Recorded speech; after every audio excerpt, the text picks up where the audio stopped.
السلام علیکم ورحمۃ اللہ وبرکاتہ۔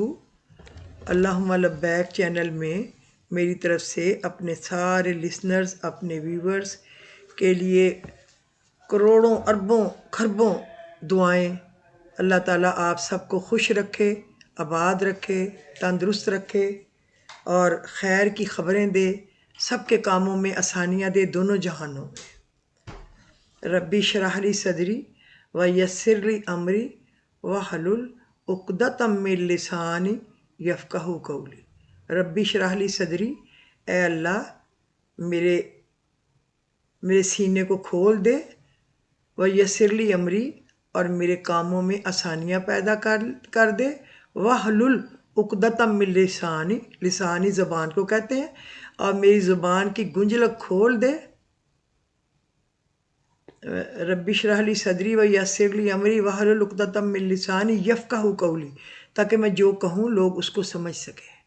کیونکہ آپ کو پتہ ہوگا حضرت موسیٰ علیہ السلام کی زبان پر اس نے جو فرعون تھا کوئلہ رکھا تھا، اندازہ لگانے کے لیے کہ یہ کوئی میرے لیے کوئی خطرناک تو نہیں ہے لڑکے کو گھر میں رکھ کے پالنا، یہ نہ ہو کہ کل یہ نکل آئے نبی۔ لیکن اللہ نے ایسا کر دیا اس وقت ان کے ساتھ کہ وہ اس کو ثابت نہیں کر سکا، ایسا کر دیا کہ اس کی زبان جلا دی۔ ایسا نہیں کیا کہ نہ جلائے تو پھر وہ ثابت ہو جاتا راز، تو اللہ کی مصلحت اس میں تھی کہ اس کو راز رکھنا تھا۔ اللہ تو پھر اپنے کام پورے کرتا ہے نا۔ ان ربی لطیف لما یشاء انہ هو العلیم الحکیم۔ میرا رب جس کام کی چاہے تدبیر آسان کر دیتا ہے، وہ علم والا بھی ہے اور حکمت والا بھی ہے۔ جو تدبیر اس نے کرنی ہوتی ہے اس کا بہانہ پیدا کر لیتا ہے، کسی کو کانوں کان خبر بھی نہیں ہونے دیتا۔ اس کی بڑائی ہے، اسی سے تو پتہ چلتا ہے کہ وہ خدا ہے، ہمیشہ سے ہے اور ہمیشہ رہے گا۔ اللہم لک الحمد کما انت اہلہ فصلی وسلم علی سیدنا محمد کما انت اہلہ وافعل بنا ما انت اہلہ فانک اہل التقوی واہل المغفرہ۔ یا ربی لک الحمد کما ینبغی لجلال وجہک وعظیم سلطانک۔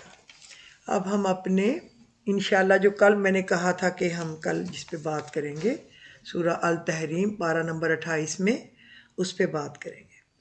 پہلے ہم سب کو پتہ ہونا چاہیے کہ قرآن پاک کی کل جو صورتیں ہیں نا وہ 114 ہیں، یعنی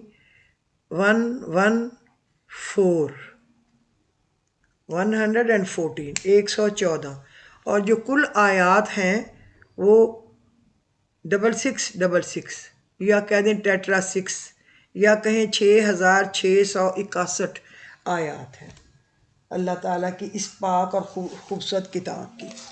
اور ہمیں پتہ ہونا چاہیے کہ یہ جو کتاب ہے نا، ہم نے اس کو بس کتاب سمجھا ہوا ہے، اس کو غلاف چڑھائیں، غلاف چڑھا کے اس کو اونچی جگہ پہ رکھ دیں، اس کی طرف کوئی پیچھا نہ ہو۔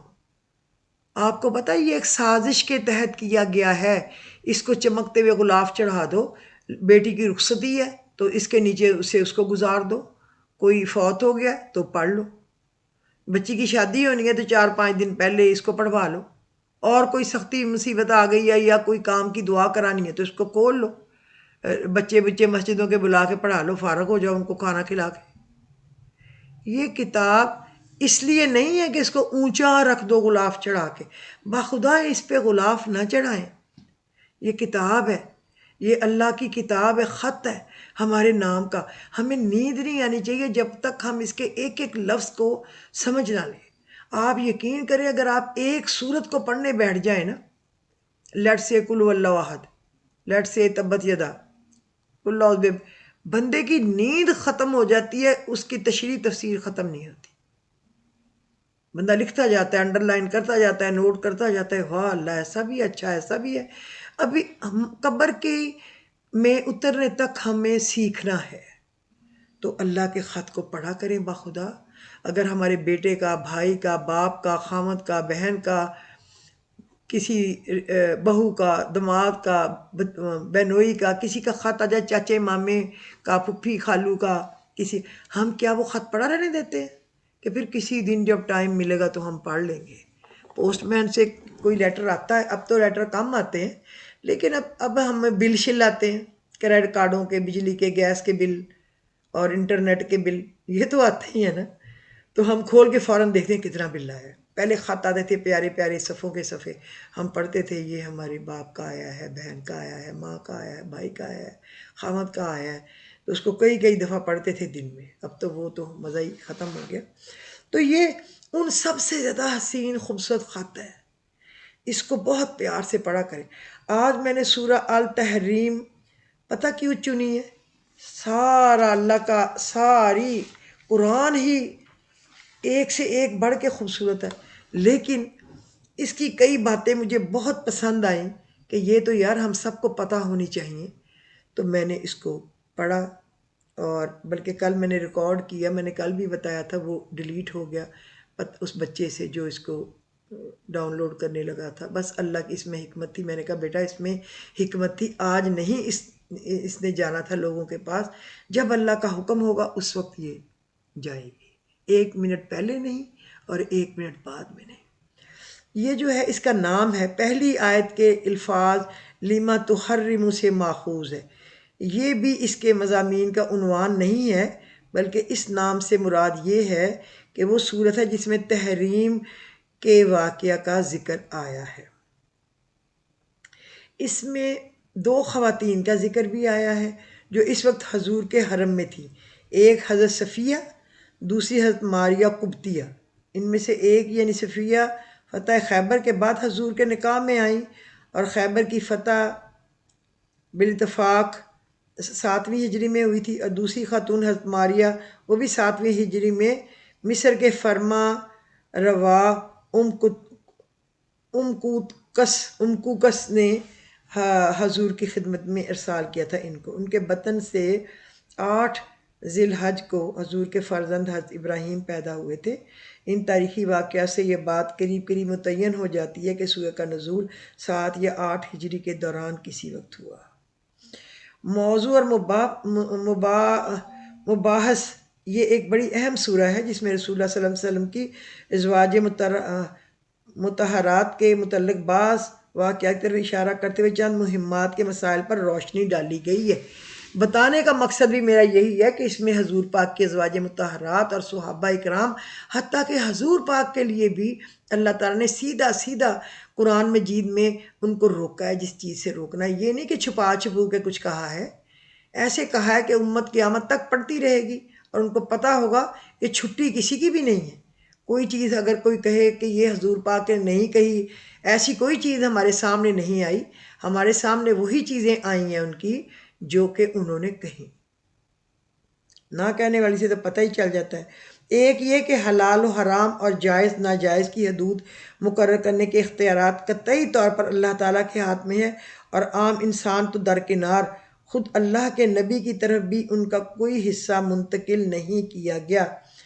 نبی بحیثیت نبی اگر کسی چیز کو حلال یا حرام قرار دے سکتا تو صرف اس صورت میں جب اللہ تعالیٰ کی طرف سے ان کا اشارہ ہو، قطع نظر اس کے کہ وہ اشارہ قرآن مجید میں نازل ہوا ہو، یہ وہی خفی کے طور پر کیا گیا ہو، لیکن بطور خود اللہ کی مباح کی ہوئی کسی چیز کو حرام کر لینے کا مجاز بھی نہیں، کجا کہ کوئی اور شخص ہو سکے۔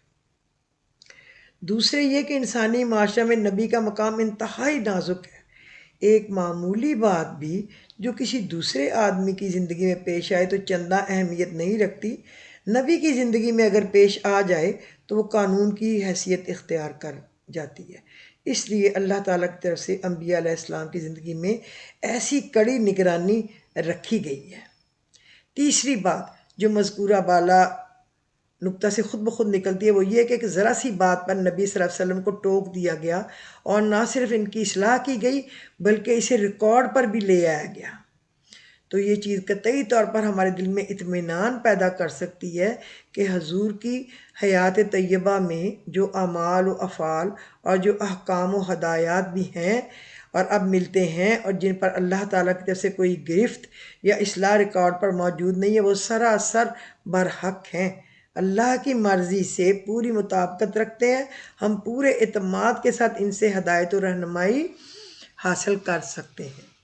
چوتھی بات جو یہ کہ جو کلام ہمارے سامنے آتی ہے وہ یہ ہے کہ جس طرح رسول مقدس کی عزت و حرمت کو اللہ تعالیٰ نے خود اپنے بندوں کے حق میں لازمی ایمان کا حصہ قرار دیا ہے، اس نے اپنی بیویوں کو خوش کرنے کے لیے ایک مرتبہ اللہ کی حلال کی ہوئی ایک چیز اپنے پر حرام کر لی، جن پر ازواج مطہرات کو اللہ تعالیٰ خود تمام اہل ایمان کی ماں قرار دیتا ہے اور جن کے احترام کا اس نے خود مسلمانوں کو حکم دیا ہے، انہی کو اس نے بعض غلطیوں پر اس صورت میں شدت سے تنبیہ فرمائی ہے۔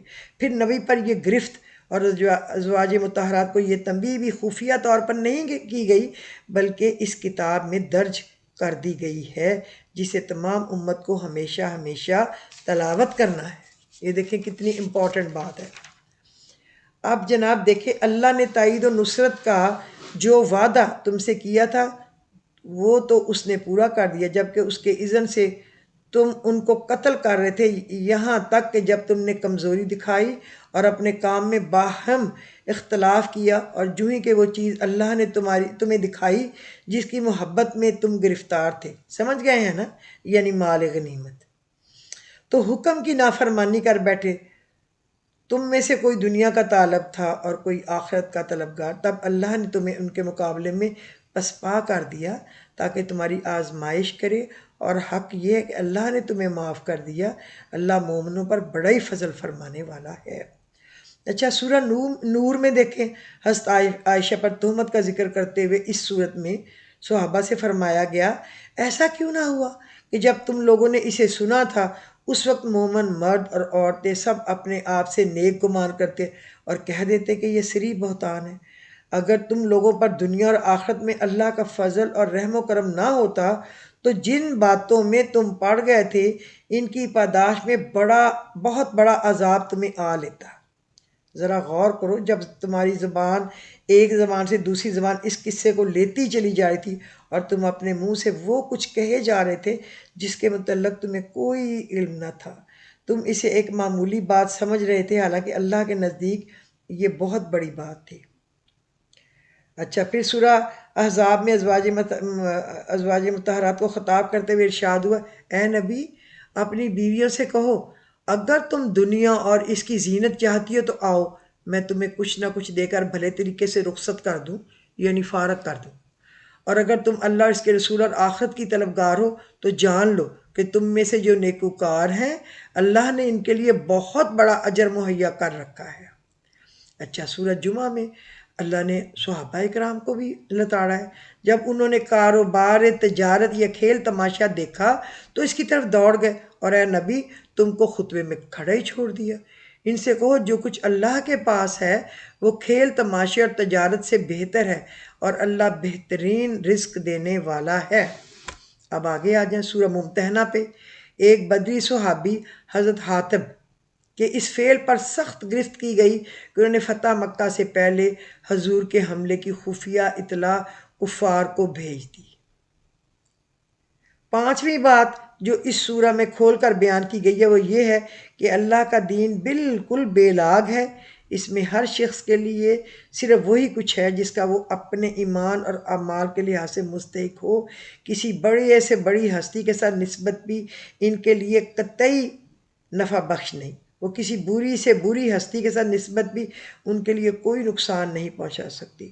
اس معاملہ میں خاص طور پر ازواج مطہرات کے سامنے تین قسم کی عورتوں کو بطور مثال پیش کیا گیا۔ ایک مثال حضرت نوح اور حضرت لوط کی بیویوں کی ہے، جو اگر ایمان لاتی تو اپنے جلیل القدر شوہروں کا اس کے ساتھ دیتی تو ان کا مقام امت مسلمہ میں وہی ہوتا جو نبی کریم صلی اللہ علیہ وسلم کی ازواج مطہرات کا ہے۔ بے شک عورت کو تو یہی چاہیے نا کہ مر جائے، اپنے خاوند کی بات کا کبھی بھی ادھر سے ادھر ذکر نہ کرے، کیونکہ اللہ نے میاں بیوی کو ایک دوسرے کا لباس بنایا ہے، اور میاں کبھی اپنی بیوی کی بات جو ایسی ہو چھپانے والی وہ کبھی کسی کے پاس ذکر نہ کرے۔ یہ حیا والوں کا تو یہی معاملہ ہے نا، لیکن چونکہ انہوں نے اس کے برعکس رویہ اختیار کیا اس لیے انبیاء کی بیویاں ہونا ان کے لیے کچھ کام نہ آیا اور وہ جہنم کی مستحق ہو گئی۔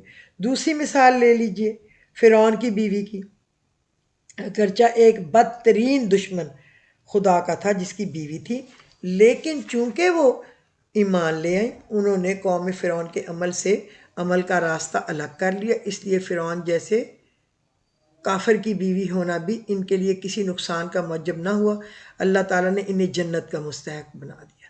تیسری مثال پہ آ جائیں اب حضرت مریم علیہ السلام کی، جنہوں نے یہ عظیم مرتبہ اس لیے ملا کہ اللہ نے جس شدید آزمائش میں انہیں ڈالنے کا فیصلہ فرمایا تھا، اس کے لیے انہوں نے سر تسلیم خم کر دیا۔ بیچاری حضرت مریم کے سوا دنیا میں کسی شریف اور نیک لڑکی کو کبھی ایسی سخت آزمائش میں نہیں ڈالا گیا کہ کنوار پنے کی حالت میں اللہ کے حکم سے اس کو معجزے کے طور پر حاملہ کر دیا گیا اور اسے بتا دیا گیا کہ اس کا رب اس سے کیا خدمت لینا چاہتا ہے۔ جب حضرت مریم نے اس پر کوئی واویلا نہ کیا بلکہ ایک سچی مومنہ کی حیثیت سے وہ سب کچھ برداشت کرنا قبول کر لیا جو اللہ کی مرضی پوری کرنے کے لیے برداشت کرنا ناگزیر تھا، تب اللہ نے اس کو سیدۃ النساء فی الجنہ کا عالی مرتبہ پر سرفراز فرمایا۔ اب آپ دیکھیں کہ اللہ تعالیٰ کی یہ جو ہے نا ساری صورت، اچھا پھر یہ بھی ہے نبی کریم صلی اللہ علیہ وسلم نے اپنے ازواج مطہرات میں سے ایک بیوی سے راز کی ایک بات کہی، انہوں نے وہ کسی اور کو بتا دی، اس پر اللہ تعالیٰ نے نبی اکرم صلی اللہ علیہ وسلم کو مطلع کر دیا۔ پھر جب حضور نے اس غلطی پر اپنی بیوی کو تنبیہ فرمائی تو انہوں نے پوچھا آپ کو میری یہ غلطی کس نے بتائی؟ تو حضور نے جواب دیا مجھے علیم و خبیر ہستی نے اس کی خبر دی ہے۔ اب سوال یہ ہے کہ پورے قرآن میں کہاں وہ آیت ہے جس میں اللہ تعالیٰ نے فرمایا ہو کہ یا نبی تمہاری بیوی نے یہ راز کی بات کہی تھی فلانے سے، اس نے کہا اور کسی اور پر یا فلاں شخص پر ظاہر کر دی؟ اگر ایسی کوئی آیت قرآن میں نہیں ہے اور ظاہر ہے کہ نہیں ہے تو اس بات کا صریح ثبوت ہے کہ قرآن کے علاوہ بھی نبی اکرم صلی اللہ علیہ وسلم پر وحی کا نزول ہوتا تھا، حضور پر وحی کا نزول ہوتا تھا۔ اس سے منکرین حدیث کا یہ دعویٰ بالکل باطل ہو جاتا ہے کہ نبی صلی اللہ علیہ وسلم پر قرآن کے سوا کوئی اور وحی وہ کہتے ہیں کہ نہیں آتی تھی، ان پر وحی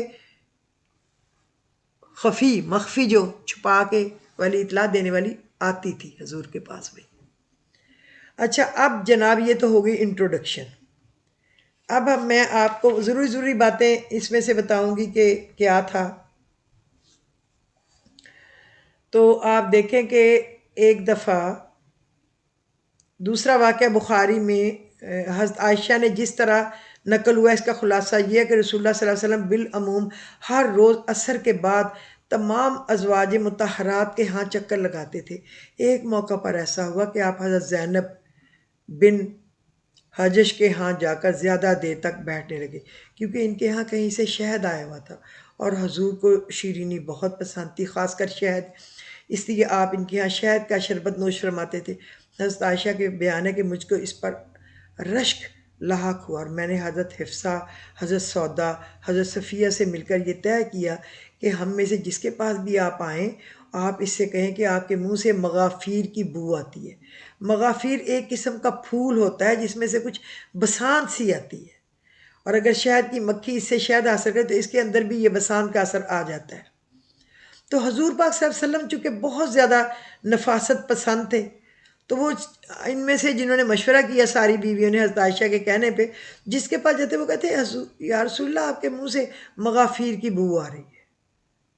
پھر دوسری کے پاس اس نے بھی یہی کہا تو آپ کو یقین ہوگا شاید واقعی آ رہی ہے، تو آپ نے کہہ دیا اب میں ہرگز اسے نہ پیوں گا، میں نے قسم کھا لی ہے۔ تو اللہ تعالیٰ نے پھر آپ کو اس سے کہا خدا کی قسم میں اسے نہ پیوں گا، یہ کہا کہ تم نے یہ کیوں کہا ایک بیوی کو خوش کرنے کے لیے۔ اور ایک بات یہ ہے کہ جو ماریہ قبطیہ کا قصہ یہ ہے کہ صلح حدیبیہ سے فارغ ہونے کے بعد رسول پاک کے پاس یہ بیوی آئی نا، یہ لڑکی آئی تو معلوم ہے آنا ابھی باقی ہے، لیکن میرا خیال ہے کہ وہ شام میں سے نکلے گا، تاہم میں آپ کے الچی کے ساتھ احترام کے ساتھ پیش آیا ہوں، آپ کی خدمت میں 2 لڑکیاں بھیج رہا ہوں۔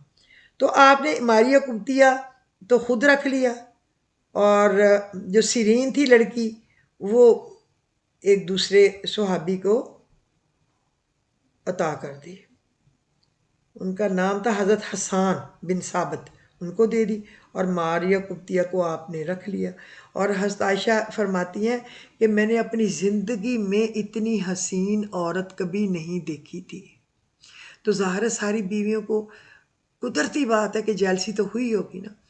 تو وہ جب ایک دفعہ آئی حضرت یہ جو تھی حضرت عمر کی بیٹی تھی نا حضرت حفصہ، ان کے گھر آپ تھے، تو حضرت حفصہ گھر پہ نہیں تھی، تو ماریہ قبطیہ وہاں آ گئیں، آپ نے ان کے ساتھ وقت گزار لیا۔ تو جب حضرت حفصہ گھر آئیں تو وہ سخت ناراض ہوئیں کہ یہ میرا دن تھا، آپ میرے گھر آئے تھے تو اس کو کیوں بلایا، اور تخلیہ میں آپ کے ساتھ رہیں کیوں رہیں۔ حضرت حفصہ کو یہ بات ناگوار گزری اور انہوں نے حضور سے اس کی سخت شکایت کی۔ اس پر آپ نے ان کو راضی کرنے کے لیے ان سے عہد کر لیا کہ آئندہ ماریہ سے کوئی ازدواجی تعلق نہ رکھیں گے، اور ماریہ کو اپنے اوپر حرام کر لیا۔ بعد میں یہ بیان کیا گیا آپ نے اس پر قسم بھی کھائی تھی۔ یہ روایت زیادہ تر آتی ہے، لیکن حضرت عمر، حضرت عبداللہ بن عباس، حضرت ابو ہریرہ سے بھی مروی ہے کہ ان کی کثرت طرق کو دیکھتے ہوئے حافظ بن حجر نے یہ خیال ظاہر کیا کہ اس سے کی کوئی نہ کوئی اصل ضرور ہے، لیکن یہ حضور کی لونڈی تھی جس نے آپ پر تمتع فرماتے تھے۔ پھر حضرت حفصہ حضرت عائشہ آپ کے پیچھے پڑ گئی، یہاں تک کہ آپ نے اسے اپنے اوپر حرام کر لیا، کیونکہ وہ خوبصورت بہت تھی اور وہ حضرت حفصہ حضرت عائشہ نے انہیں سخت ناپسند فرماتی تھی۔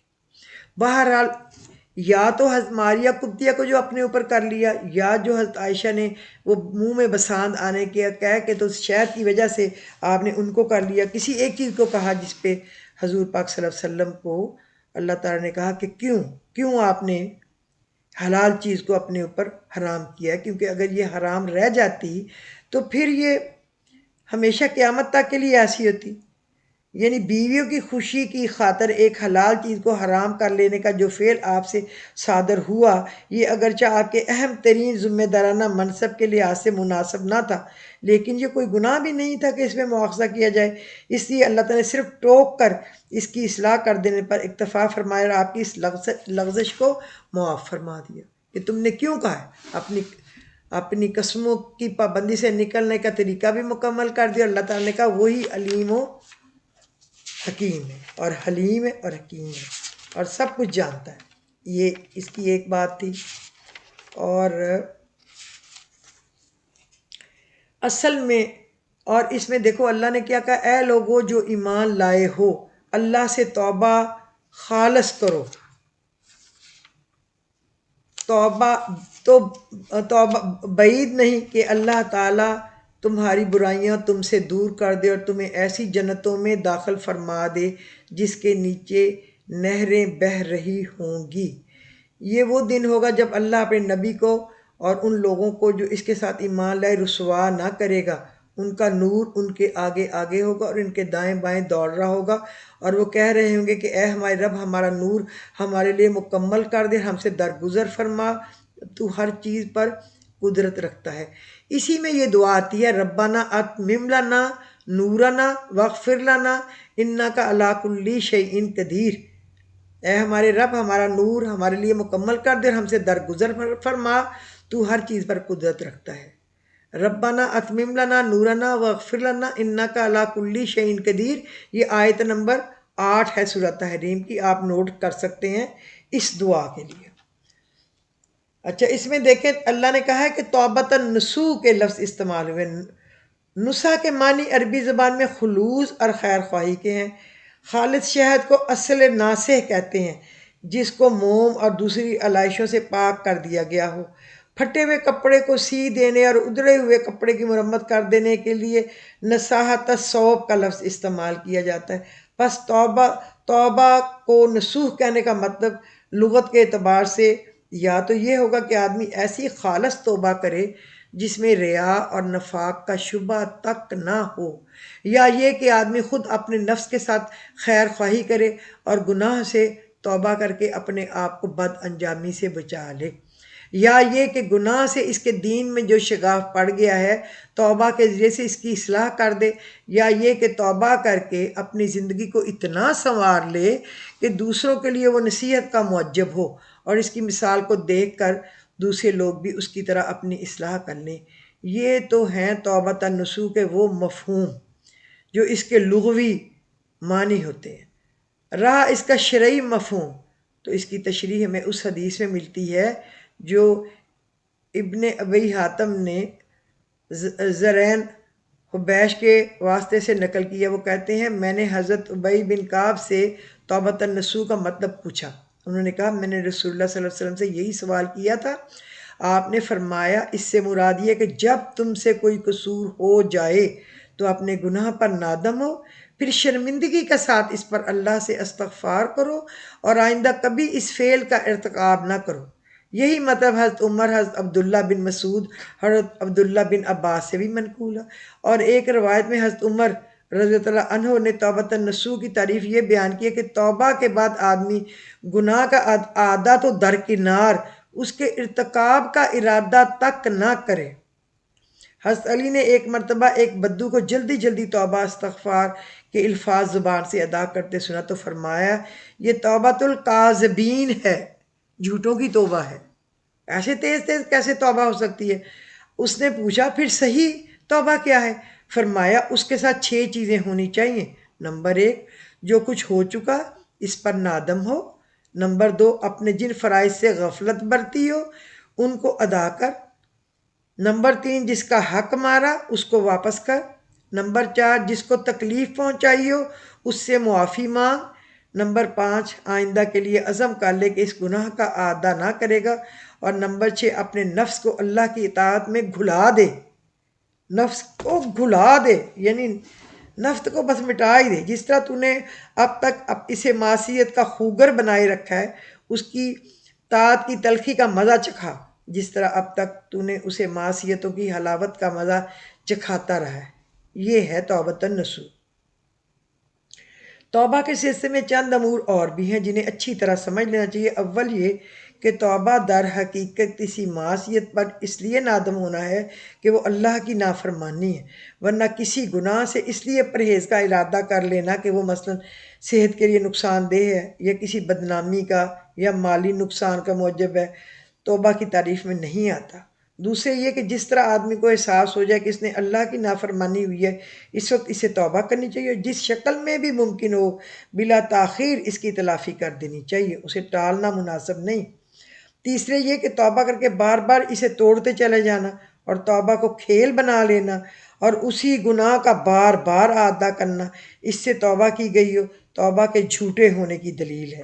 توبہ تو کاذبین ہے یہ، کیونکہ توبہ کی اصل روح گناہ پر شرمساری ہے اور بار بار کی توبہ شکنی اس بات کی علامت ہے کہ اس کے پیچھے کوئی شرمساری موجود نہیں، وہ بغیرت ہے۔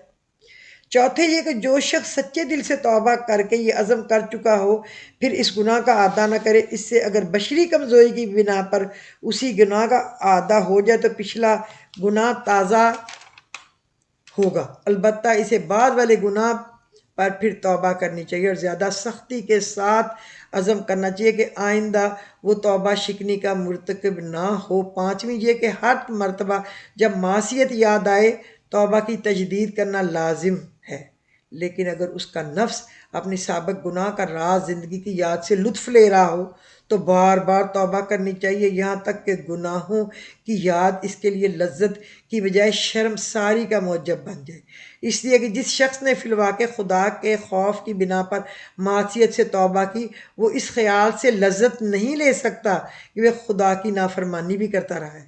اس سے لذت لینا اس بات کی علامت ہے کہ خدا کے خوف سے خدا کے خوف نے اس کے دل میں جڑ پکڑی ہی نہیں ہے۔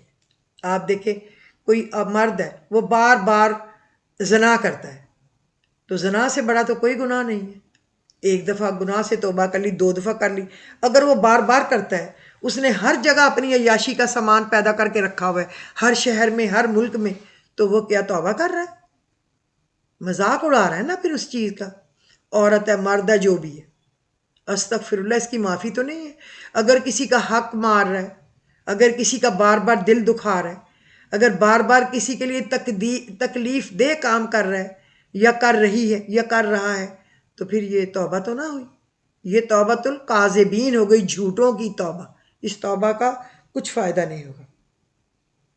توبہ کر لو تو تمہیں ضرور معاف کر دیا جائے گا اور لازماً تم جنت میں داخل کر دیے جاؤ گے، بلکہ یہ امید دلائی گئی ہے کہ اگر تم سچے دل سے توبہ کرے گے تو بعید نہیں کہ اللہ تمہارے ساتھ یہ معاملہ کرے۔ اس کے معنی یہ کہ گناہ گار کی توبہ قبول کرنا لینا اور سزا دینے کی بجائے جنت عطا فرما دینا اللہ پر واجب نہیں ہے، بلکہ یہ سراسر اس کی عنایت و مہربانی ہوگی کہ وہ معاف بھی کرے اور انعام بھی دے۔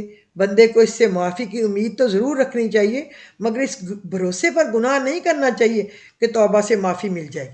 جیسے کہ ہمارے عالم دین جو ہیں وہ کہتے ہیں اتنے گناہ کر لو زمین سے آسمان بھر لو، اتنے گناہ کر لو پھر توبہ کر لو اللہ معاف کر دے گا۔ یہ توبہ مذاق نہیں ہے بخدا، توبہ مذاق نہیں ہے بخدا، توبہ مذاق نہیں ہے۔ اپنے بہن بھائیوں کو، اپنے بچوں کو، اپنے بچوں کے بچوں کو، اپنے آپ کو، اپنے شوہر کو اس سے ڈراؤ۔ دیکھیں اگر آپ کے گھر میں، ہمارے اب گھروں میں یہ فیشن ہے کہ خامد یا بیوی یا بچے سوئے ہوئے ہیں تو فجر کے وقت کوئی جگاتا نہیں، ان کی نیند خراب ہوگی، بچے ہیں نا سوئے ہوئے ہیں، فلانا لیٹ سویا ہے نا سویا ہوا ہے۔ آپ یہ دیکھیں کہ اگر آپ کے گھر میں آگ لگ جائے یا زلزلہ آ جائے یا شارٹ سرکٹنگ سے آگ ابھر جائے تو آپ خود باہر دوڑ جائیں گے تو کیا ان کو اندر لیٹا رہنے دیں گے؟ یا آپ کھینچ کھینچ کے چیخیں مار کے نکالیں گے؟ نکالیں گے نا آپ۔ تو یہ جب ہم ان کو کچھ نہیں کہتے تو یہ بھی ہم ان کو جہنم کا ایندھن بنا رہے ہیں۔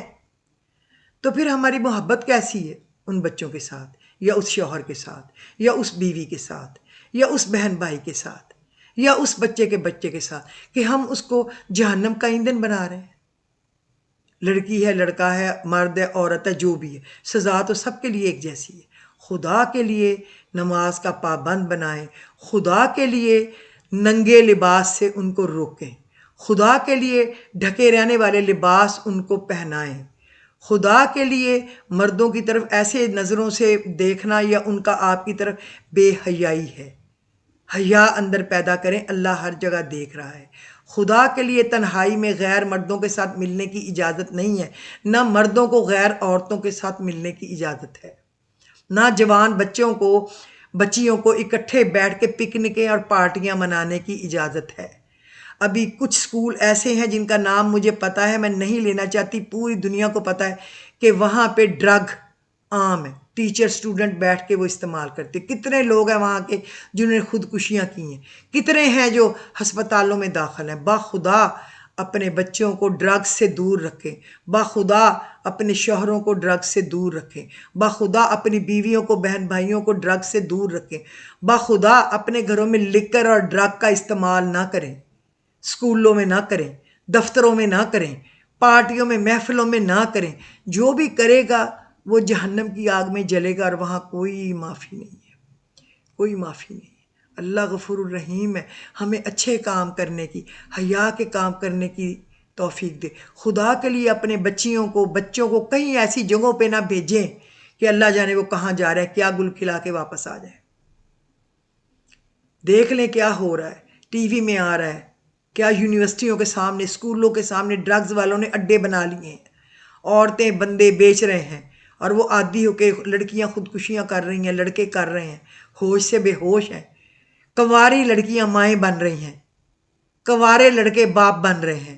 خدا کے لیے، خدا کے لیے، خدا کے لیے ان پہ نظر رکھیں۔ اللہ تعالیٰ سیدھے راستے پہ چلائے۔ ہم سب بہت گناہ گار ہیں، بہت گناہ گار ہیں، اپنے گناہوں پر ہم سب شرمندہ ہوں، اور اللہ سے صراط مستقیم پر چلنے کی دعا مانگے کہ اللہ ہم پہ رحم کرے، فضل کرے، ہمارے گناہ معاف کرے، ہمیں اولاد کے امتحان میں نہ ڈالے، ہمیں اولاد کے امتحان میں نہ ڈالے، شوہر کو بیوی کے امتحان میں نہ ڈالے، بیوی کو شوہر کے امتحان میں نہ ڈالے۔ اللہ رحم کرے۔ اللہ آپ لوگوں کے گھروں کا، میرے گھر کا، میرے پورے بہن بھائیوں کے، بچوں کے بچوں کے، رشتہ داروں کے، ہمسایوں کے گھروں کا حامی و ناصر ہو۔ اگر آپ کو آج کا ایپیسوڈ پسند آیا ہو تو پلیز لائک اور شیئر کر دیجیے، اور اگر ہو سکے آپ کی قیمتی وقت نکلے تو اس کو سبسکرائب کر دیجیے، اور کچھ لوگوں کو ضرور سینڈ کیا کریں۔ اچھی بات کا سننا، اچھی بات کا آگے بھیجنا ثواب ہے۔ غلطی ہو جاتی ہے انسان سے، غلطی پر شرمسار ہونا، معافی مانگنا، اور آئندہ وہ غلطی نہ کرنا، یہ ہے اصل دین۔ باقی تو گناہوں سے پاک تو صرف فرشتے ہی ہیں۔ تو آپ مجھے اجازت دیجیے، خدا حافظ۔